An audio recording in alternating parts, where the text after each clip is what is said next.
Good morning my friends. एक बार फिर आप सभी स्टूडेंट्स का R5GA क्लासेस में स्वागत है। आज हम लोग डिस्कस करने वाले हैं विभिन्न सेक्शन, डिफरेंट सेक्शन का सेंटर ऑफ ग्रेविटी और सेंट्रॉइड हम लोग कैसे निकालेंगे। सबसे पहले हम स्टार्ट करेंगे अर्धवृत्ताकार तार से। उससे पहले हम लोग पिछले वीडियो को एक बार फिर से रिवाइज कर लेते हैं। पिछले वीडियो में हम लोगों ने देखा कि सेंट्रॉइड और सेंटर ऑफ ग्रेविटी क्या होती है। सेंटर ऑफ ग्रेविटी के 3 डेफिनेशन हम लोगों ने देखे थे। पिंड का वह बिंदु जिस पर पिंड का संपूर्ण भार केंद्रित हो, अथवा पृथ्वी द्वारा किसी पिंड पर लगाया गया गुरुत्व बल पिंड के जिस बिंदु पर एक्ट करता है, पिंड के जिस बिंदु पर क्रिया करता है, उसे क्या कहते हैं, उस पिंड का सेंटर ऑफ ग्रेविटी। इसके अलावा हम लोगों ने तीसरा डेफिनेशन देखा था कि किसी भी पिंड के प्रत्येक कण पर लगने वाले पैरेलल गुरुत्वीय बलों का परिणामी पिंड के जिस बिंदु पर क्रिया करता है, उसे क्या कहते हैं, उस पिंड का सेंटर ऑफ ग्रेविटी। इसके बाद हम लोगों ने देखा था कि सेंटर ऑफ ग्रेविटी हम लोग निकालते कैसे हैं। उसमें सबसे जो बेस्ट मेथड था वो था आघूर्ण विधि। आघूर्ण विधि के द्वारा हम लोगों ने किसी भी सेक्शन के सेंटर ऑफ ग्रेविटी या सेंट्रॉइड को निकालना सीखा था।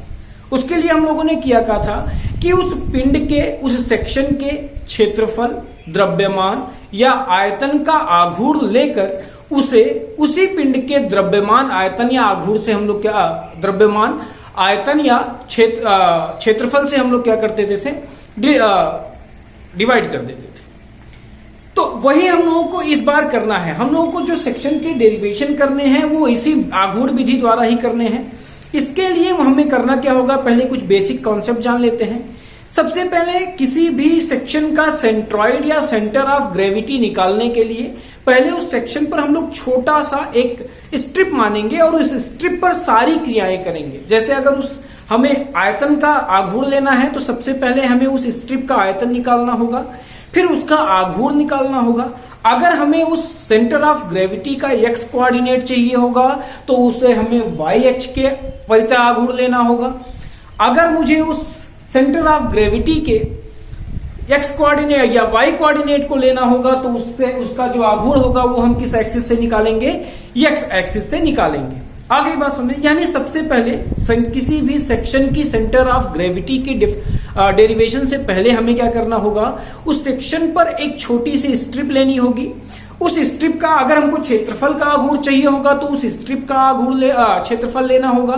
फिर उस क्षेत्रफल का हमको x अक्ष या y अक्ष के परितः क्या लेना होगा, आघूर्ण लेना होगा। और उसके बाद लिमिट इंटीग्रेशन के द्वारा, निश्चित समाकलन के द्वारा, एक लिमिट के थ्रू हमको क्या करना होगा, उस सारे सेक्शन का क्या करना होगा, सेंटर ऑफ ग्रेविटी निकालना होगा। तो चलिए शुरुआत करते हैं। सबसे पहली सेक्शन जो है वो हम लोगों ने लिया है अर्धवृत्ताकार।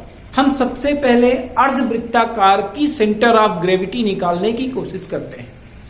अब सिंपल सी बात है, एक बात और याद रखनी है हमको कि जब भी कोई सेक्शन 3D हो, जैसे ये यहां पर मैं वायर की बात कर रहा हूं तो वायर कैसी स्ट्रक्चर है, एक 3D स्ट्रक्चर है। मतलब इसकी डायमीटर होती है, यानी इसमें मोटाई होती है और साथ ही इसमें लंबाई होती है। आगे बात सुनिए, ये एक 3D स्ट्रक्चर है। तो जब भी हम किसी 3D स्ट्रक्चर का सेंटर ऑफ ग्रेविटी निकालेंगे तो जनरली हम लोग उसके द्रव्यमान का आघूर्ण लेंगे।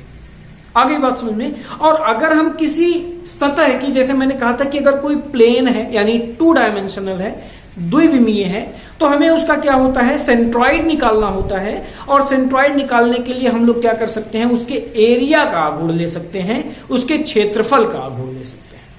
तो जैसा मैंने कहा कि अभी ये हम लोग अर्धवृत्ताकार की सेंटर ऑफ ग्रेविटी निकालने जा रहे हैं। ये एक 3D स्ट्रक्चर है, तो इस नाते हमें क्या करना होगा, इसके द्रव्यमान का आघूर्ण लेना होगा। द्रव्यमान के आघूर्ण को लेने के लिए सबसे पहले हमको क्या करना है, मैंने बताया था सबसे पहले क्या करना होगा कि हमें जिस सेक्शन का सेंटर ऑफ ग्रेविटी निकालना होगा, हमें उस सेक्शन पर एक छोटी सी स्ट्रिप माननी होगी। मान लिया यहां पर इस अर्धवृत्ताकार तार का जो छोटा सा स्ट्रिप है वो AB। आगे बात समझ में।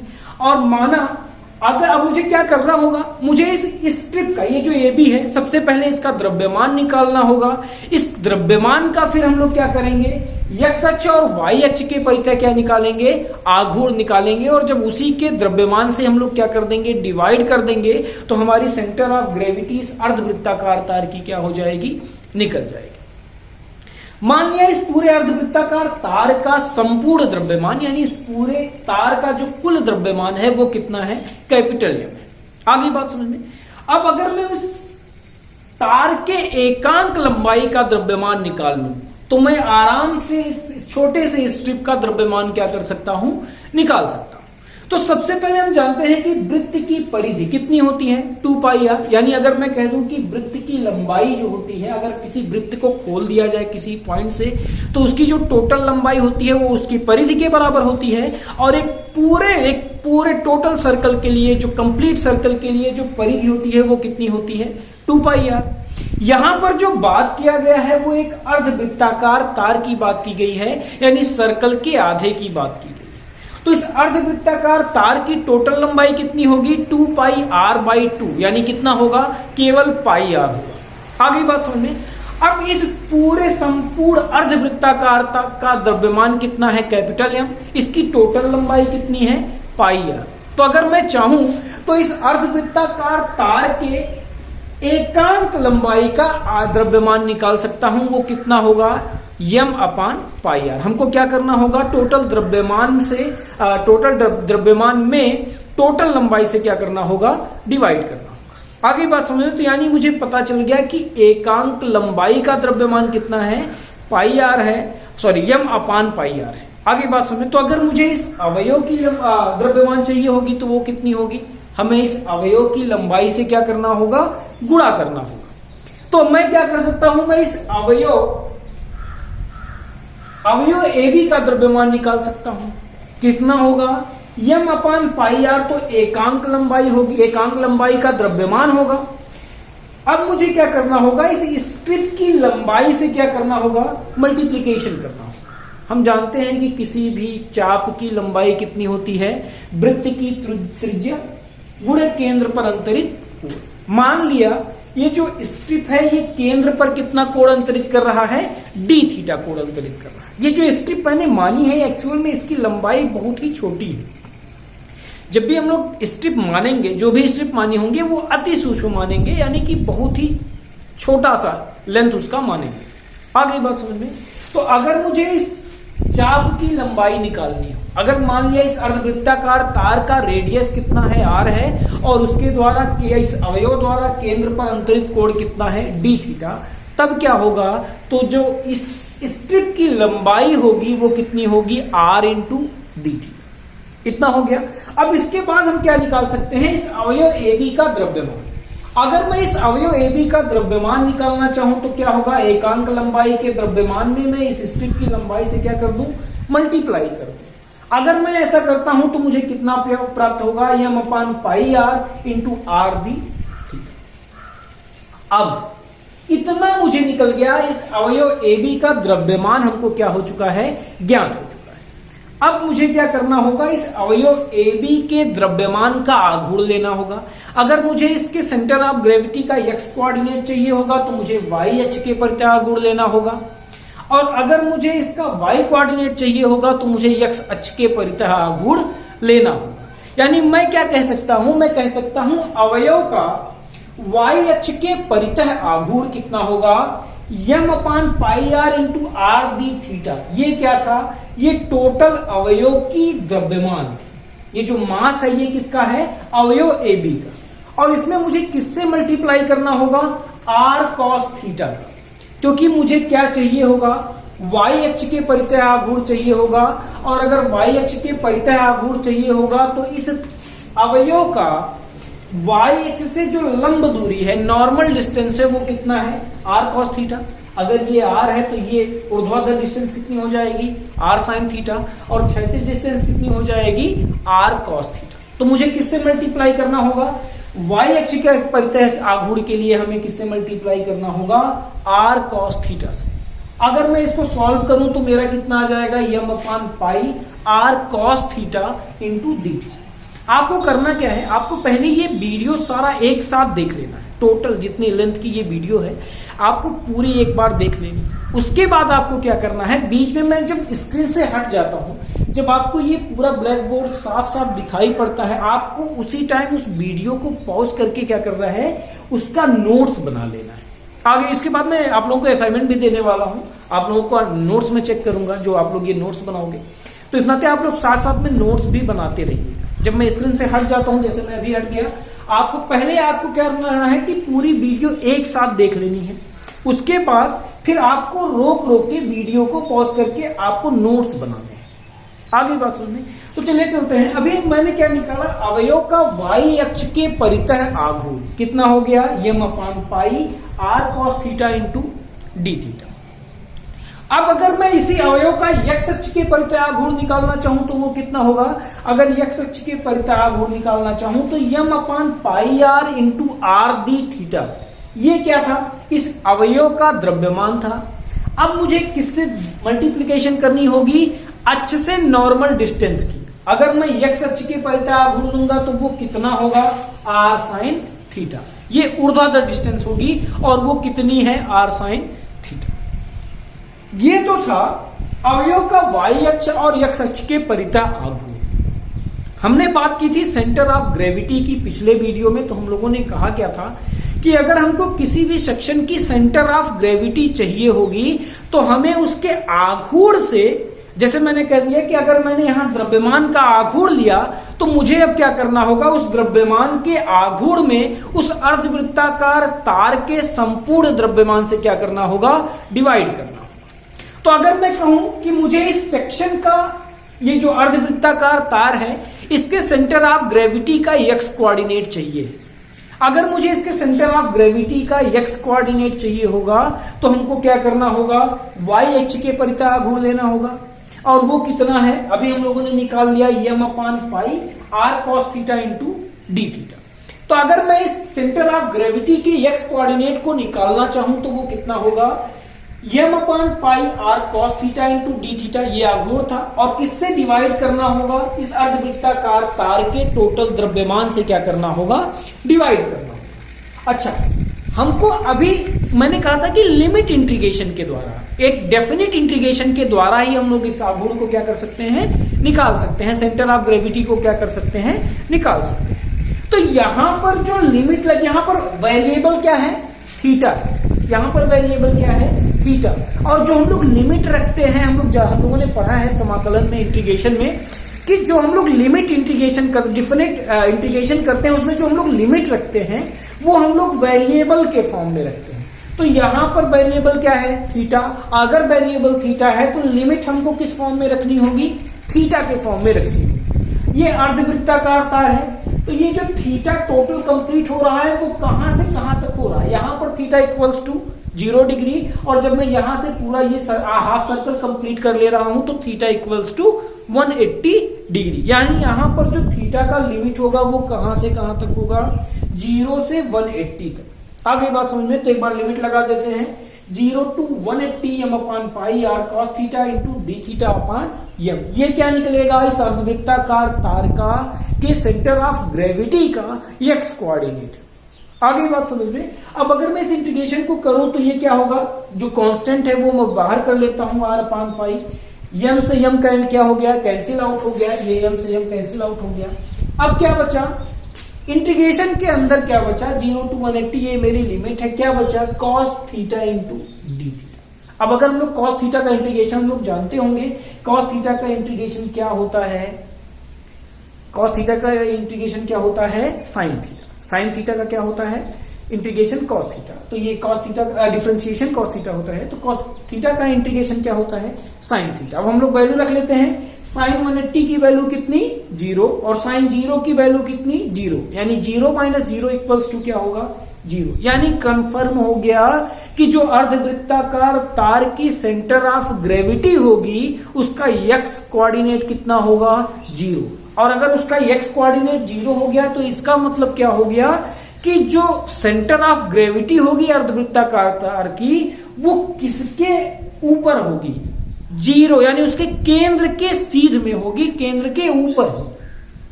आगे बात सुनने, वो केंद्र के दाईं तरफ या बाईं तरफ स्थित ना होकर के वो केंद्र की सीध में ही क्या होगी, स्थित होगी। यानी केंद्र के या तो ऊपर हो सकती है या तो नीचे हो सकती है। वो भी हम लोग इंटीग्रेशन करेंगे तो देखेंगे कहाँ होगी। अभी हमको इतना पता है कि जो सेंटर ऑफ ग्रेविटी इस अर्धवृत्ताकार तार की है उसका x कोऑर्डिनेट कितना है, 0 है, यानी वो केंद्र की सीध में स्थित होगी। अब हम लोग क्या कर लेते हैं, हम इस सेंटर ऑफ ग्रेविटी का y कोऑर्डिनेट निकाल लेते हैं। अगर मैं इस अर्धवृत्ताकार तार के सेंटर ऑफ ग्रेविटी का y कोऑर्डिनेट निकालना चाहूं तो वो क्या होगा, मुझे x अक्ष के परिता आघूर्ण वाला लेना होगा। तो मैं क्या कर लूं, m/π r sin theta into D theta, r sin theta into D theta. और मुझे किससे डिवाइड करना होगा, m से डिवाइड करना होगा। लिमिट इंटीग्रेशन की क्या लगानी होगी, वेरिएबल के फॉर्म में लगानी होगी, यानी थीटा के फॉर्म में लगानी होगी। और वो कहां से कहां तक होगी, 0 to 180। अब अगर इस m से m क्या हो गया, कैंसिल आउट। जो कांस्टेंट है r/π उसको मैंने बाहर निकाल लिया। इंटीग्रेशन के अंदर क्या बचा, साइन थीटा। और हम लोग जानते हैं कि साइन थीटा का इंटीग्रेशन क्या होता है, माइनस कॉस थीटा। अब अगर मुझे क्या करना है, इस लिमिट को रखना है 180 to 0।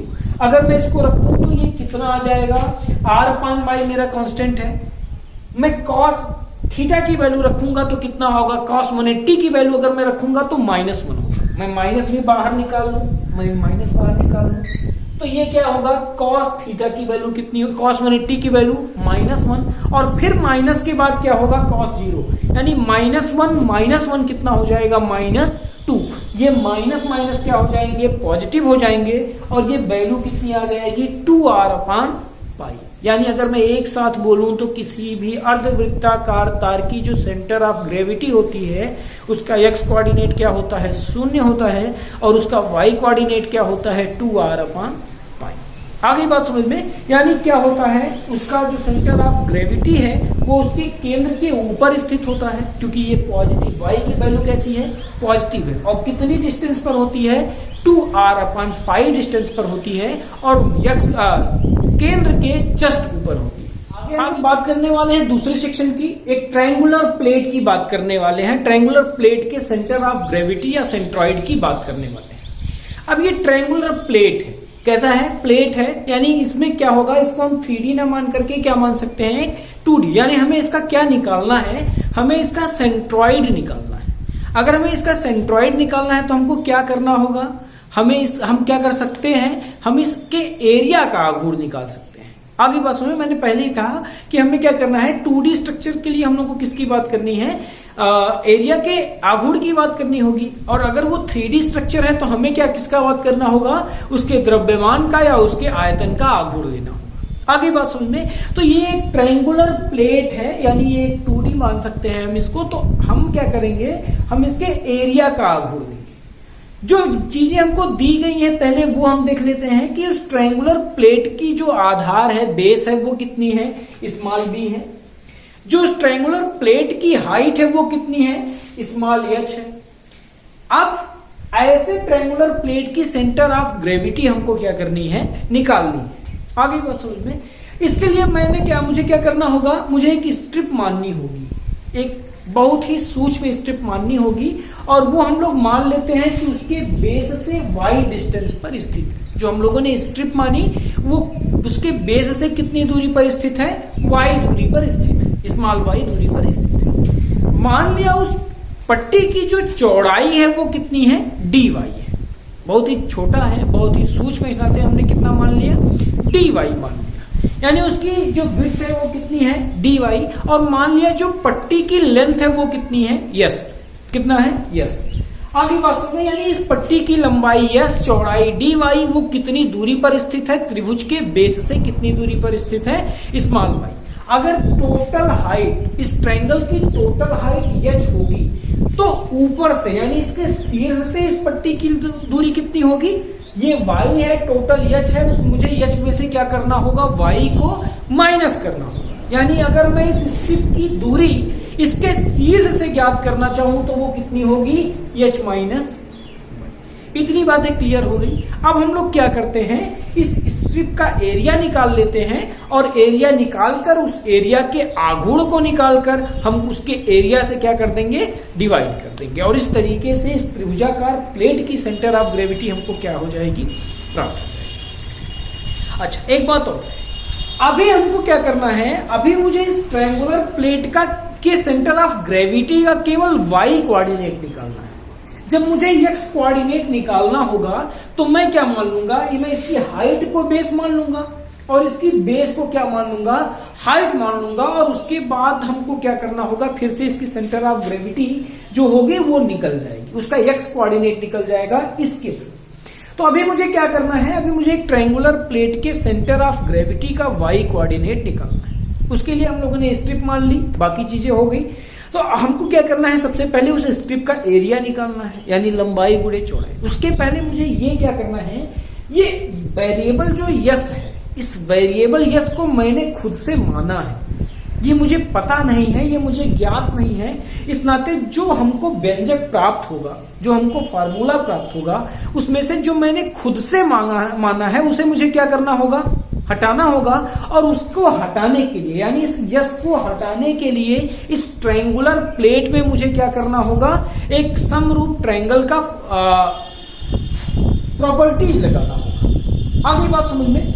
तो चलो हम लोग समरूप ट्रायंगल एबीसी और एडीई की बात कर लेते हैं। एबीसी ये जो ट्रायंगल है ये दिया गया है, जिसका बेस बी है और हाइट कितनी है, एच। जो एक ट्रायंगल ये बन रहा है एडीई, ये क्यों बन रहा है, क्योंकि हम लोगों ने उस वाई डिस्टेंस से, बेस से वाई डिस्टेंस पर एक पट्टी मान ली है और ये चूंकि बहुत ही सूक्ष्म है, इस नाते ये एक ट्रायंगल बना रहा होगा एडीई। आगे बात सुन। अब समरूप ट्रायंगल का हम लोग प्रॉपर्टी रख देते हैं। तो इसमें क्या होगा, छोटे वाले ट्रायंगल यानी एडीई का जो है बेस और उसकी हाइट, तो yes upon h minus y. Height इसकी कितनी बची है, एच माइनस वाई। अच्छा, बड़े वाले ट्रायंगल का बेस कितना है, बी, और हाइट कितनी है, एच। यानी हम लोग जानते हैं कि समरूप ट्रायंगल आपस में कैसे होते हैं, समानुपातिक होते हैं। उनकी जो भुजाएं होती हैं वो सेम अनुपात में, सेम रेशियो में होती है। तो यहां से मुझे क्या करना है, यस को हटाना है। तो मैं यस को किसके फॉर्म में निकाल लूं, बी और एच के फॉर्म में निकाल लूं। आगे बात समझिए। अब मुझे इस बी और एच के फॉर्म में निकालना है। मैंने निकाल लिया, यस इक्वल्स टू कितना आ गया, b by h into h minus y. अब मुझे क्या करना होगा, इस स्ट्रिप डीई का क्षेत्रफल निकालना होगा। स्ट्रिप डी का क्षेत्रफल कितना होगा, लंबाई गुणे चौड़ाई।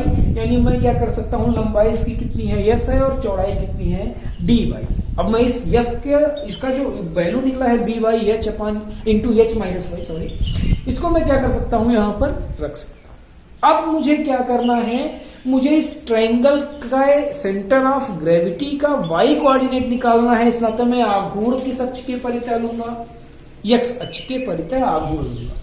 वो कितना हो जाएगा, d y h into h minus y into d y. ये क्या है, एरिया। अगर मैं एरिया में दूरी से मल्टीप्लाई कर, ये कितनी है, वाई। अगर मैं इसे मल्टीप्लाई कर दूं तो इस स्ट्रिप का एक्स अक्ष के परितः आघूर्ण निकल जाएगा। अब मुझे इस ट्रायंगुलर प्लेट के सेंटर ऑफ ग्रेविटी का वाई कोऑर्डिनेट निकालना है।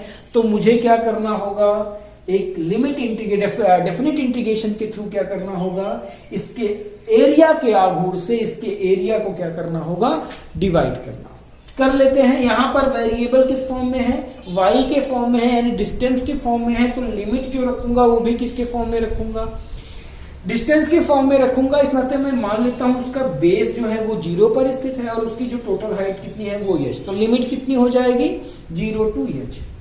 अगर मैं इसका इंटीग्रेशन करूं तो b बाई एच कॉन्स्टेंट है, मैं इसको बाहर ले सकता हूं, ये दोनों कैंसिल आउट हो जाएंगे।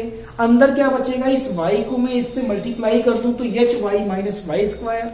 इसका इंटीग्रेशन हमको किस वेरिएबल के फॉर्म में करना है, डी वाई के फॉर्म में।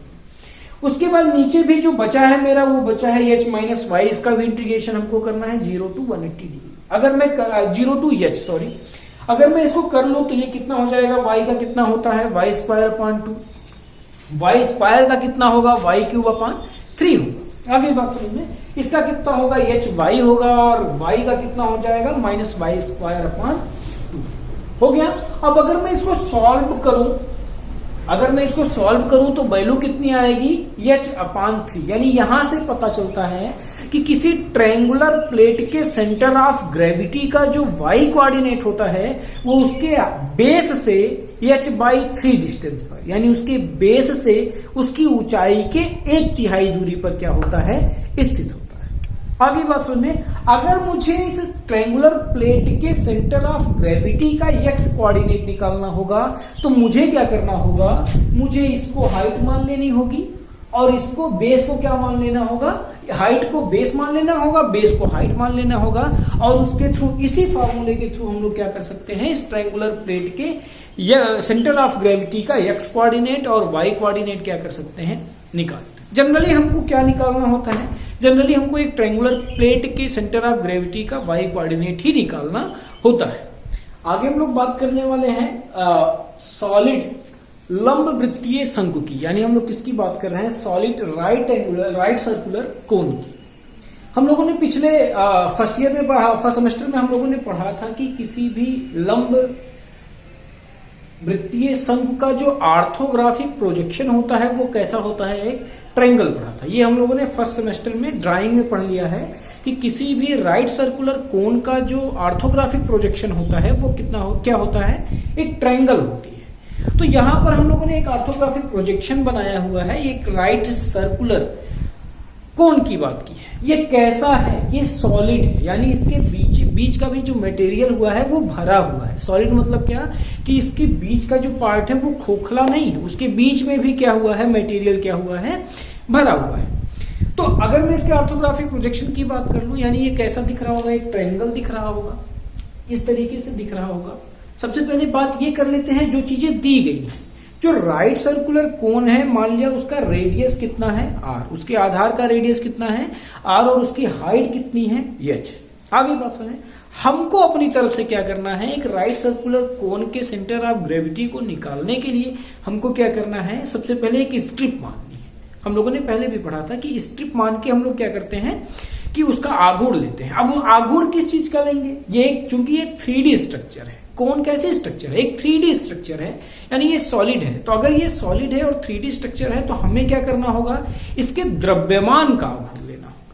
द्रव्यमान का आघूर्ण लेने के लिए हमको क्या करना है, पहले एक स्ट्रिप माननी है। स्ट्रिप मान लिया जिसका रेडियस कितना है, आर डैश है, कितना है, आर डैश, और वो इस राइट सर्कुलर कोन के बेस से कितनी दूरी पर स्थित है, स्मॉल वाई दूरी पर स्थित है। अगर कोन की टोटल हाइट कितनी है, स्मॉल एच है, तो अगर मैं इसके टॉप से बात करूं, मैं इसके शीर्ष से अगर इस स्ट्रिप की दूरी निकालना चाहूं तो वो कितना हो जाएगा, एच माइनस वाई। आगे बात सुन में, मैंने मान क्या लिया कि कोन के बेस से वाई दूरी डिस्टेंस पर क्या है, एक स्ट्रिप है जिसकी चौड़ाई कितनी है, डी वाई है, दूरी कितनी है बेस से, वाई है, उसी से कितनी दूरी है, h माइनस वाई। आगे बात समझ में, अब हमें क्या करना होगा, पहले हमें इस स्ट्रिप का द्रव्यमान निकालना होगा। स्ट्रिप का द्रव्यमान निकालने के लिए पहले क्या निकाल लें हम लोग, क्षेत्रफल निकाल लें।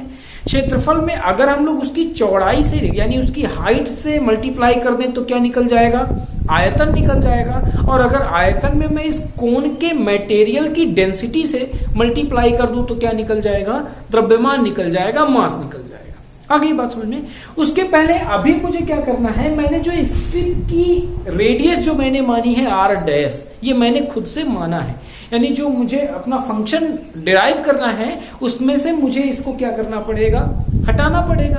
अब अगर मुझे इस आर डैश को हटाना है तो मैं क्या कर सकता हूं, यहां पर ट्रायंगल ADN, ट्रायंगल ADN और ट्रायंगल ABM, ये दोनों कैसे हैं, समरूप हैं। और अगर समरूप हैं तो इनकी भुजाएं कैसी होंगी, एक समानुपात में होंगी, यानी सेम रेशियो में होंगी। तो हम लोग निकाल लेते हैं छोटे वाले की बेस अपान छोटे वाले की height, r dash upon h minus y equals to बड़े वाले का बेस अपान बड़े वाले की हाइट। निकाल लेते हैं r dash upon h minus y equals to r upon h. अगर यहां से मैं आर डैश की वैल्यू को निकालना चाहूं तो वो कितना होगा, r upon h into h minus y. अब मुझे क्या करना है, अब मुझे इस स्ट्रिप का एरिया निकालना है। एरिया कितना होगा, पाई आर डैश स्क्वायर। इस स्ट्रिप का एरिया कितना होगा, पाई आर डैश स्क्वायर। एक बात याद रखना, जब भी हम लोग बात करते हैं सर्कल के एरिया की, जब हम लोग कहते हैं कि वृत्त का क्षेत्रफल कितना होता है, आप लोग बोलते हो पाई आर स्क्वायर। एक्चुअल में वो इस वृत्त के अंदर का क्षेत्रफल होता है। जब भी हम लोग बोलते हैं कि वृत्त का क्षेत्रफल कितना होता है पाई आर स्क्वायर, वो इसके अंदर का एरिया होता है। अगर मैं कह दूं कि मुझे इस वृत्त के अंदर का क्षेत्रफल नहीं चाहिए, ये मैं क्यों बता रहा हूं, क्योंकि अभी जब हम लोग किसी भी सॉलिड सेक्शन के एरिया की बात करेंगे तो वो पाई आर स्क्वायर लेते हैं अगर वो सर्कुलर है तो। लेकिन अगर वो खोखला होगा तो बीच में कोई मटेरियल होगा ही नहीं,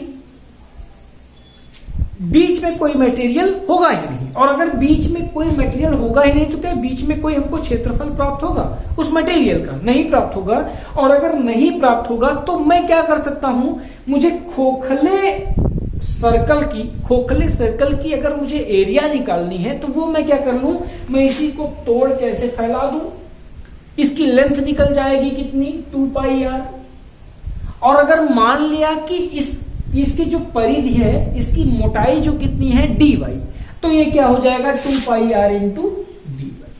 तो जब भी हम लोग सॉलिड सेक्शन की बात करते हैं तो सॉलिड सेक्शन की एरिया हम लोग पाई आर स्क्वायर लेते हैं, आगे बात समझ में। और जब भी हम लोग किसी खोखले सेक्शन की बात करते हैं तो खोखले सेक्शन का एरिया हम लोग उस सर्कल के परिधि के रूप में लेते हैं, यानी 2 पाई आर इंटू उस परिधि की जो मोटाई होती है उससे क्या करते हैं, मल्टीप्लाई करते हैं।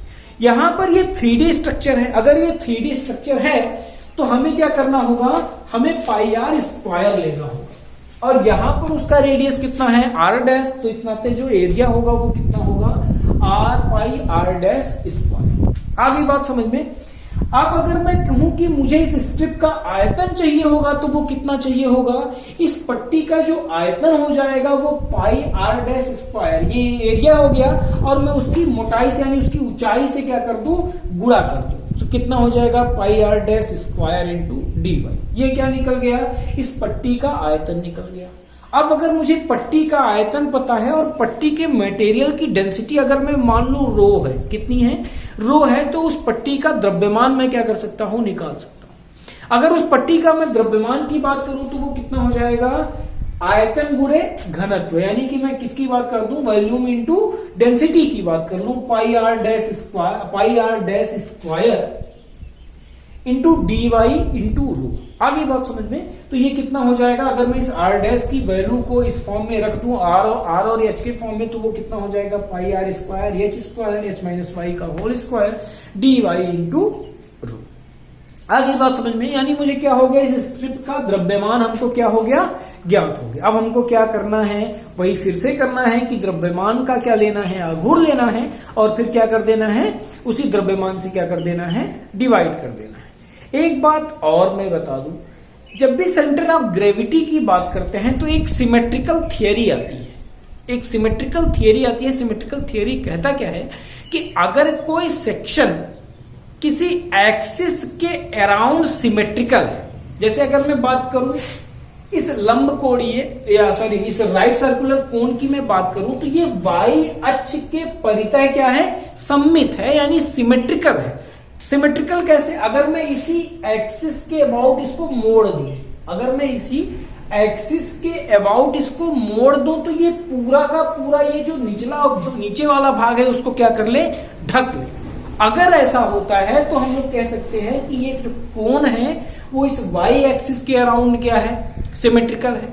और ये थियरम क्या कहता है कि अगर कोई सेक्शन किसी भी एक्सिस के अबाउट सिमेट्रिकल है तो उसकी सेंटर ऑफ ग्रेविटी उसी एक्सिस पर क्या होगी, डिपेंड करेगी, यानी उसी एक्सिस पर कहीं पर स्थित होगी। आगे बात समझ में। सिमेट्रिकल थ्योरम क्या कहता है कि अगर कोई सेक्शन किसी एक्सिस के अबाउट सिमेट्रिकल है तो उसकी सेंटर ऑफ ग्रेविटी उसी एक्सिस पर कहीं ना कहीं लाई करेगी। यानी अगर मैं बात कर लूं इस सेक्शन इस कोण की, तो जो इसकी केंद्र होगी, जो उसके बेस का केंद्र होगा उसी के सीधे यानी इस कोण के अक्ष पर क्या होगा, स्थित होगा। आगे बात समझ में। अब यानी मुझे निकालना क्या है, केवल मुझे वाई कोऑर्डिनेट निकालना है। एक्स एक्सिस मुझे पता है, एक्स कोऑर्डिनेट मुझे सेंटर ऑफ ग्रेविटी का पता है, वो कहां होगा, उसके अक्ष से होता हुआ जाएगा, जो रेखा अक्ष रेखा जो होगी उसकी अक्ष रेखा पर स्थित होगी। वाई कोऑर्डिनेट निकालने के लिए मैं क्या कर लूं, मैं इस द्रव्यमान का, इस स्ट्रिप के द्रव्यमान का एक्स अक्ष के परितः आघूर्ण ले लूं तो मुझे क्या मिल जाएगा, वाई निर्देशांक मिल जाएगा। चलो शुरू करते हैं। अगर मैं कह दूं कि गुरुत्व केंद्र का वाई निर्देशांक जो होगा वो क्या होगा, मैं इस स्ट्रिप का या सॉरी इस स्ट्रिप के द्रव्यमान का एक्स अक्ष के परिता क्या ले लूं, आघूर्ण ले लूं। आगे बात समझ में, तो सबसे मुझे द्रव्यमान पता चल गया। अगर मैं एक्स अक्ष के परिता आघूर्ण लूं तो मुझे इसके द्रव्यमान में किनसे मल्टीप्लाई करना होगा, दूरी से मल्टीप्लाई करना होगा, यानी y से क्या करना होगा, मल्टीप्लीकेशन करना होगा। अगर मैं इसे y से मल्टीप्लाई कर दूं तो मुझे क्या मिल जाएगा, उस स्ट्रिप के द्रव्यमान का एक्स अक्ष के परिता आघूर्ण। और अगर मुझे इस कोण के सेंटर ऑफ ग्रेविटी का x कोऑर्डिनेट चाहिए होगा, सॉरी y कोऑर्डिनेट चाहिए होगा, तो मुझे x अक्ष के परिता आघूर्ण लेना होगा और उसके द्रव्यमान से क्या करना होगा, डिवाइड करना होगा। कर लेते हैं, ये कितना होगा, यहां पर वेरिएबल क्या है, dy, तो लिमिट मैंने कहां से कहां तक लगाया है, 0 से h, यानी डिस्टेंस के फॉर्म में ही मैंने लिमिट लगाया। अब ये pi r square upon h square into h minus y, h minus y का square into y into rho into d y, ये हो गई मेरी दूरी और ये आघूर्ण हो गया। और मैं अगर इसके द्रव्यमान से डिवाइड करूं तो ये चीज मुझे प्राप्त होगी। अगर मैं इसको सॉल्व कर लूं तो जो कांस्टेंट है वो मैं बाहर ले आया, ये सारे कैंसिल आउट हो जाएंगे और अंदर का जो पोर्शन है मैंने इस स्क्वायर को खोल दिया। इस स्क्वायर को खोलने के बाद अब मैं क्या कर रहा हूं, y से मल्टीप्लीकेशन करके इसका इंटीग्रेशन कर दे रहा हूं और लास्ट में इस चीज को सॉल्व करने के बाद, ये आप लोग खुद से कर लो, ये साफ यहाँ पे दिख नहीं रहा होगा लेकिन ये आप लोग खुद से कर सकते हो। आप लोगों को क्या करना है, इस व्यंजक का क्या करना है, इंटीग्रेशन करना है। कहां से कहां तक, लिमिट इन कहां है, 0 to h। अगर आप इसको सॉल्व करोगे तो जो वैल्यू आएगी वो कितनी आएगी, h आएगी। आगे बात समझ में, यानी ये वैल्यू कितनी आएगी, सॉरी h नहीं आएगी, h/4 आएगी। यानी मैं कह सकता हूं किसी सॉलिड राइट सर्कुलर कोन की जो सेंटर ऑफ ग्रेविटी होती है वो उसके अक्ष पर लाई करती है और कितनी डिस्टेंस पर करती है, उसके बेस से h/4 यानी उसकी हाइट के चौथाई भाग की डिस्टेंस पर क्या करती है, लाई करती है। आगे हम सब राइट सर्कुलर हॉलो कोन की बात करेंगे। हॉलो कोन यानी कि ये खोखले शंकु की बात करेंगे जो कैसा है, लंब वृत्तीय है। आगे बात समझ में, सेम चीजें पहले की तरह जैसे हम लोगों ने सॉलिड सेक्शन या सॉलिड कोन के लिए पढ़ा था, सॉलिड लंब वृत्तीय, ये राइट सर्कुलर कोन की बात की थी जब हमने सॉलिड की, तो जैसे जो बातें हुई थी सारी बातें वैसे ही है। मैंने मान लिया कि ये जो इसका रेडियस है, इसके बेस का वो r है, हाइट h है, इससे बेस से इससे y डिस्टेंस पर मैंने एक स्ट्रिप मान ली जिसकी रेडियस कितनी है, r' है, तो उसकी टॉप से दूरी कितनी हो जाएगी, h माइनस वाई। सेम चीज हो जाएगी, बस फर्क इतना है कि वहां पर जो कोन था वो कैसा था, सॉलिड था। यहां पर ये जो कोन कैसा है, ये हॉलो है, यानी ये कैसा है, खोखला है। मैंने पिछले अभी जब मैं सॉलिड की बात कर रहा था तो मैंने भी आप लोगों को ये बताया कि जब भी हम लोग सॉलिड की बात करते हैं तो वहां पर जो पट्टी का क्षेत्रफल होता है वो πr² लेते हैं, अगर वो सर्कुलर है तो। लेकिन जब भी हम लोग खोखले की बात करेंगे तो हम लोग खोखले के लिए क्या होगा, हम लोग इस अंदर का एरिया नहीं लेंगे क्योंकि यहाँ बी अंदर इसके कोई भी मटेरियल एग्जिस्ट नहीं कर रहा होगा, केवल हम किनारे मटेरियल एग्जिस्ट कर रहा होगा। इस नाते जब इस स्ट्रिप की हम लोग क्षेत्रफल की बात करेंगे तो हम लोग इसको परिधि की फॉर्म में लेंगे, 2πr इसकी लेंथ हो जाएगी और अगर इसकी परिधि की जो मोटाई है वो dy है तो 2πr इंटू dy हो जाएगी। आगे बात समझ में, क्योंकि ये खोखला है, बीच में कोई मटेरियल नहीं है। तो अगर मैं बात करूं सेम उसी तरीके से समरूप ट्रायंगल बना रहा होगा, वहां पर से हम लोग क्या करेंगे, r' हमने खुद से माना है, इस नाते r' को हमको हटाना होगा, इस नाते मुझे r' की वैल्यू r और h के फॉर्म में चाहिए होगी। सेम समरूप ट्रायंगल वाली प्रॉपर्टी से हम लोग क्या कर लेंगे, r' की वैल्यू को ज्ञात कर लेंगे। इसके बाद हमको क्या करना है, पट्टी का क्षेत्रफल निकालना। ये हॉलो सर्कल होगी जो हमको स्ट्रिप मिल रही होगी, इस नाते इसका जो एरिया होगा वो कितना हो जाएगा, 2πr' इंटू dy, यानी परिधि के फॉर्म में होगी। r' की वैल्यू रख देते हैं 2πr upon h into h minus y और किससे मल्टीप्लाई कर दें, उसकी बिट से, यानी उसकी बिट कितनी है, dy। आगे बात समझ में। अब अगर मुझे इसके क्षेत्रफल पता चल गया तो मैं क्या कर सकता हूं, सेम वही मैंने कहा था कि जैसे ये सिमेट्रिकल एक्सिस होगी, ये जो y एक्सिस होगी, ये जो कोण होगा वो उसकी सिमेट्रिकल एक्सिस होगी। अगर मैं इसको इसके एक्सिस के अराउंड ऐसे मोड़ दूं तो ये क्या होगा, नीचे वाले भाग को पूरा क्या कर लेगा, कवर कर लेगा। आगे बात समझ में। तो मुझे क्या करना है, इसका केवल और केवल इसके सेंटर ऑफ ग्रेविटी का y निर्देशांक निकालना है। एक्स निर्देशांक 0 होगा अगर यहां पर ये वाई एक्सिस एग्जिस्ट कर रही होगी तो। आगे बात हमने उसके केंद्र के उसके अक्ष पर स्थित होगा। वाई कोऑर्डिनेट निकालने के लिए मुझे क्या करना होगा, ये हालो है तो इस नाते मैं इसके एरिया का आघूर्ण ले लेता हूं और एरिया से क्या कर देता हूं, मल्टीप्लाई डिवाइड कर देता हूं, सॉरी। तो अगर मैं गुरुत्व केंद्र का वाई निर्देशांक निकालना चाहूं तो वो कितना हो जाएगा, 2πr/h, यानी मैं इसके आघूर्ण का क्या ले लूं, लिमिट डेफिनेट इंटीग्रेशन कर दूं 0 to h, क्योंकि यहां पर वेरिएबल किस फॉर्म में है, डिस्टेंस के फॉर्म में है, वाई के फॉर्म में है।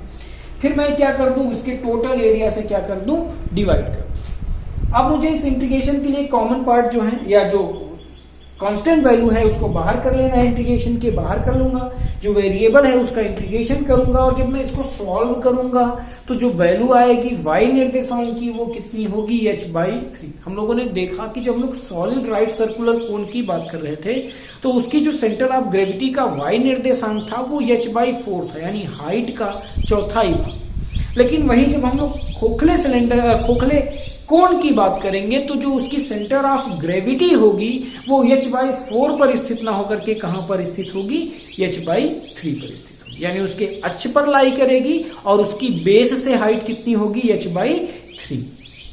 आगे हम लोग सॉलिड सिलेंडर के सेंटर ऑफ ग्रेविटी की बात करेंगे कि उसके सेंटर ऑफ ग्रेविटी का जो कोऑर्डिनेट होता है वो कितना होता है। मान लिया कोई सॉलिड सिलेंडर है जिसकी जो रेडियस है वो कितनी है, स्मॉल r है, और हाइट कितनी है, h। आगे बात समझ में, इसकी सेंटर ऑफ ग्रेविटी निकालने के लिए फिर से वही काम करना होगा कि हमको एक स्ट्रिप माननी होगी जिसकी मोटाई मान लिया कितनी है, dy, और वो उसके बेस से स्मॉल y दूरी पर क्या हुआ है, स्थित है। सिलेंडर है तो जो इसका बेस रेडियस होगा वही उस पट्टी का भी रेडियस होगा, यानी पट्टी का रेडियस कितना हो जाएगा, r। ये एक सॉलिड सिलेंडर है, इस नाते इसका जो एरिया हो जाएगा पट्टी का वो कितना हो जाएगा, πr²। सबसे पहले अगर मैं सेंटर ऑफ ग्रेविटी के एक्स निर्देशांक की बात कर लूं तो सिमेट्रिकल थ्योरम हम लोगों ने पढ़ा है कि अगर ये कोई भी सेक्शन किसी एक्सिस के अबाउट सिमेट्रिकल होता है तो जो उसका सेंटर ऑफ ग्रेविटी होता है वो उसके उसी पॉइंट उसी एक्सिस पर क्या करता है, सिमेट्रिकल एक्सिस पर लाई करता है। ये वाई एक्सिस के अराउंड क्या है, सिमेट्रिकल है, सिलेंडर है, तो इस नाते क्या होगा, इसकी जो सेंटर ऑफ ग्रेविटी होगी वो इसके अक्ष पर लाई करेगी, यानी वाई एक्सिस पर लाई करेगी। केवल मुझे क्या निकालना होगा, उसके सेंटर ऑफ ग्रेविटी का वाई कोऑर्डिनेट निकालना होगा। उसके लिए हमने क्या कर लिया, पट्टी का क्षेत्रफल निकाल लिया। सॉलिड है इस नाते हमको क्या करना है, या तो हम द्रव्यमान का आघूर्ण ले सकते हैं या उसके आयतन का आघूर्ण ले सकते हैं। तो यहाँ पर जो है वो हम लोग आयतन ले लेते हैं, यहाँ पर इस स्ट्रिप का हम लोग क्या ले लेते हैं, आयतन ले लेते हैं। अगर इस स्ट्रिप का आयतन निकाल ले तो एरिया कितना है, πr², इसकी ऊंचाई कितनी है, dy या मोटाई, तो मुझे क्या करना होगा, इससे क्या करना होगा, मल्टीप्लाई करना होगा, यानी ये इसका क्या हो जाएगा, आयतन। अब क्योंकि हमको क्या निकालना है, हमको वाई कोऑर्डिनेट निकालना है, इस नाते इस आयतन का मुझे किस अक्ष के परितः आघूर्ण लेना होगा, x अक्ष के परितः आघूर्ण लेना होगा। इस अक्ष के परितः जो आघूर्ण हो जाएगा वो πr² × dy, ये इसका आयतन हो गया, और किससे मल्टीप्लाई करना पड़ेगा, y से क्या करना पड़ेगा, मल्टीप्लाई करना पड़ेगा। अब वही फिर से अगर मुझे इस गुरुत्व केंद्र का वाई निर्देशांक चाहिए होगा तो मुझे क्या करना होगा, इसके आयतन का आघूर्ण लेना होगा और उसके आयतन से क्या करना होगा, डिवाइड करना होगा। वेरिएबल यहाँ पर डिस्टेंस के फॉर्म में, इस नाते लिमिट जो लगेगी डेफिनेट इंटीग्रेशन की वो 0 to h लगेगी, डिस्टेंस के फॉर्म में लगेगी। और अगर मैं इसका इंटीग्रेशन करूं तो मैं जो कांस्टेंट टर्म है वो बाहर ले लेता हूं, πr² दोनों तरफ से बाहर हो गया, कैंसिल आउट हो गए। यहाँ पर y dy का इंटीग्रेशन करना है, यहाँ पर 1 × dy का इंटीग्रेशन करना है। इस y का इंटीग्रेशन करेंगे तो y²/2 और 1 का इंटीग्रेशन करेंगे तो y। उसके बाद इसको सॉल्व करके लिमिट लगाने पर हमको वैल्यू कितनी प्राप्त हो रही है, h/2। यानी कंफर्म है कि किसी भी सॉलिड सिलेंडर की जो सेंटर ऑफ ग्रेविटी होती है वो उसके वाई अक्ष पर, यानी कि उसके अक्ष पर लाई करती है, और उसकी जो डिस्टेंस होती है उसके बेस से वो कितनी होती है, और उसकी हाइट के आधे के बराबर, यानी h/2 डिस्टेंस पर। आगे हम बात करने वाले हैं सॉलिड स्फीयर की, यानी कि ठोस गोले के सेंटर ऑफ ग्रेविटी की। अब सबसे पहले हम लोग इस centre of gravity solid sphere की किसके थ्रू निकाल लेते हैं, सिमेट्रिकल एक्सिस के थ्रू निकाल लेते हैं। जब हम लोग इस सॉलिड स्फीयर को देखें तो ये वाई एक्सिस के अबाउट भी सिमेट्रिकल है और एक्स एक्सिस के अबाउट भी सिमेट्रिकल है। यानी कंफर्म है कि जो centre of gravity solid sphere की होगी वो वाई अक्ष पर भी लाई करेगी और एक्स अक्ष पर लाई करेगी, यानी कि वो दोनों एक्सिस पर लाई करेगी। और ऐसा केवल एक बिंदु, ये ओरिजिन पॉइंट यानी इस सॉलिड स्फीयर का केंद्र ही होगा जो एक साथ दोनों अक्ष पर क्या करेगी, लाई करेगी। यानी कंफर्म है कि अगर हम लोग सिमेट्रिकल एक्सिस के थ्रू देखें तो ये जो सॉलिड स्फीयर की सेंटर ऑफ ग्रेविटी होगी उस सॉलिड स्फीयर के केंद्र पर स्थित होगी। यानी उसका कोऑर्डिनेट की अगर मैं बात करूं तो वो कितना होगा, 0,0। आगे बात समझ में। अगर उसी सेंटर ऑफ ग्रेविटी को मैं वही आघूर्ण विधि से निकालना चाहूं तो हम लोग उसको करके देख लेते हैं। सबसे पहले हम लोगों को क्या करना होगा, एक स्ट्रिप माननी होगी। मान लिया उसके केंद्र से जो स्ट्रिप की दूरी है वो y है। मान लिया सॉलिड स्फीयर का रेडियस कितना है, r है, और जो मैंने स्ट्रिप मानी है उसका रेडियस कितना है, r डैश मैंने खुद से माना है तो मुझे क्या करना होगा, r डैश को हटाना होगा और उसके लिए मुझे क्या करना होगा, कोई प्रॉपर्टी यूज करनी होगी। ये r डैश है, ये जीवा है, तो अगर मैं यहां से निकालना चाहूं तो ये r डैश की वैल्यू कितनी हो जाएगी, एक राइट एंगल ट्रायंगल बना रहा है, वहां से r डैश की वैल्यू क्या हो जाएगी, √r² माइनस y²। अब अगर मैं इस स्ट्रिप का एरिया निकालना चाहूं तो सॉलिड है, अगर सॉलिड है तो कितना होगा, r², और अगर मैं उसका आयतन निकालना चाहूं तो मुझे dy से क्या करना होगा, मल्टीप्लाई करना होगा। अब मुझे क्या करना है, ये एक सॉलिड है तो मैं चाहे आयतन का या मैं इसमें डेंसिटी का मल्टीप्लाई करके इसके द्रव्यमान का आघूर्ण ले सकता हूं। मैं यहां पर इसके आयतन का आघूर्ण ले रहा हूं। अगर मैं इसके आयतन का आघूर्ण लूं तो पट्टी के आयतन का x अक्ष के परितः आघूर्ण कितना हो जाएगा, πr² माइनस y², यानी πr² इंटू dy और इंटू y। अभी मुझे क्या करना है, मुझे इस सेंटर ऑफ ग्रेविटी का y एक्स निर्देशांक निकालना है, y कोऑर्डिनेट निकालना है। अगर मुझे x कोऑर्डिनेट निकालना होता तो मैं x के फॉर्म में लेता, जहां जहां पर y है वहां वहां पर क्या होता, x होता। आगे बात समझो, तो मुझे y कोऑर्डिनेट निकाल लेना है, वो आप लोग x कोऑर्डिनेट खुद से कर सकते हो। y निर्देशांक निकालने के लिए मैं इसके आयतन का आघूर्ण ले रहा हूं, डेफिनेट इंटीग्रेशन होगा जिसकी लिमिट होगी कितनी, -r2r। यहां पर इसका कोऑर्डिनेट कितना होगा, -r, और ऊपर वाले पॉइंट का कोऑर्डिनेट कितना होगा, r। यानी ये गोला कहां से कहां तक लाई कर रहा होगा, -r से +r तक लाई कर रहा होगा। तो लिमिट जो होगी वो कितनी होगी, -r से r। ये हो जाएगा πr² minus y² into dy into y। और जब इस फंक्शन को मैं इंटीग्रेट करूंगा इस फंक्शन को, तो जो कांस्टेंट टर्म है जैसे पाई है उसको मैं कॉमन लेके बाहर लेके कैंसिल आउट कर सकता हूं। बाकी जो पार्ट बचे हुए हैं जब मैं उसका इंटीग्रेशन करूंगा तो मुझे क्या प्राप्त हो रहा है, मुझे 0 प्राप्त हो रहा है।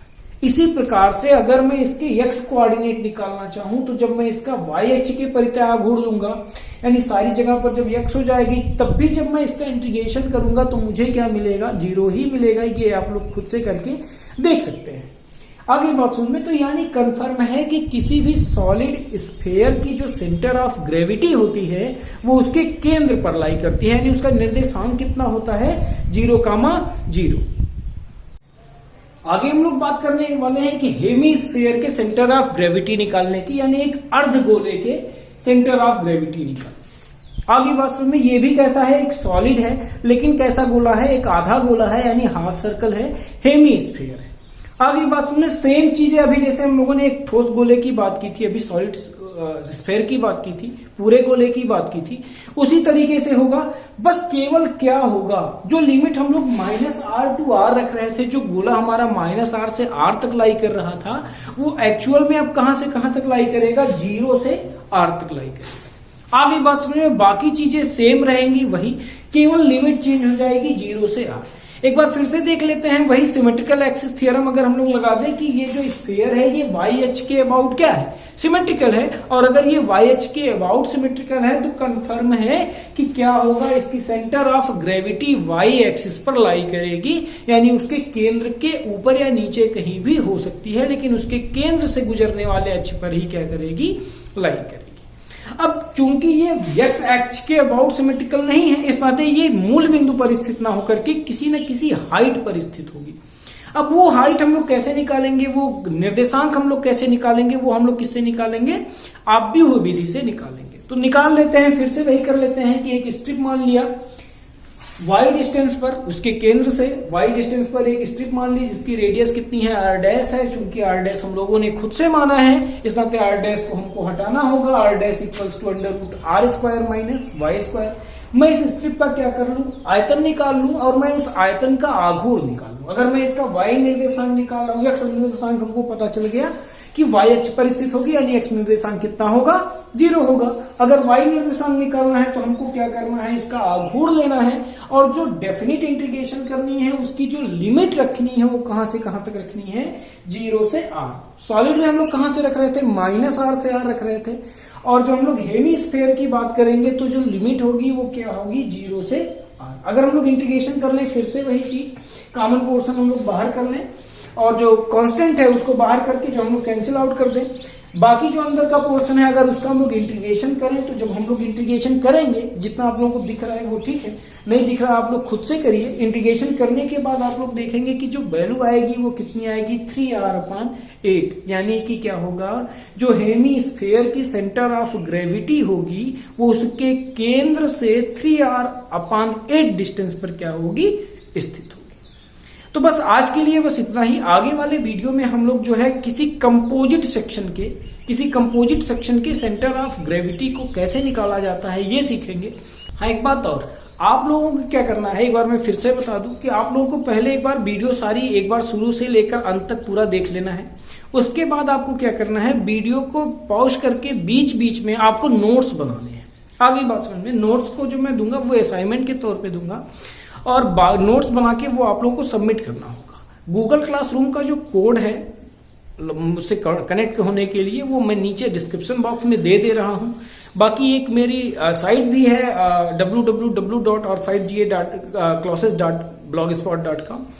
तो इस पर मैं आपको क्या कर दूंगा, प्रीवियस ईयर्स के जो पेपर है उसको भी दे दूंगा, फिर नोट्स जो है उसको मैं उस पर भी अपलोड कर दूंगा और बाकी जिन लोगों का मेरे पास कांटेक्ट नंबर है मैं उनको व्हाट्सएप ग्रुप में क्या कर दूंगा, भेज दूंगा। आप लोग वहां से भी नोट्स कर लोगे। लेकिन अभी जब तक मैं नोट्स आपको प्रोवाइड नहीं कर रहा हूं तब तक आप लोगों को क्या करना है, इस वीडियो से ही नोट्स को बना के असाइनमेंट के तौर पर मुझे क्या करनी होगी, सबमिट करनी होगी।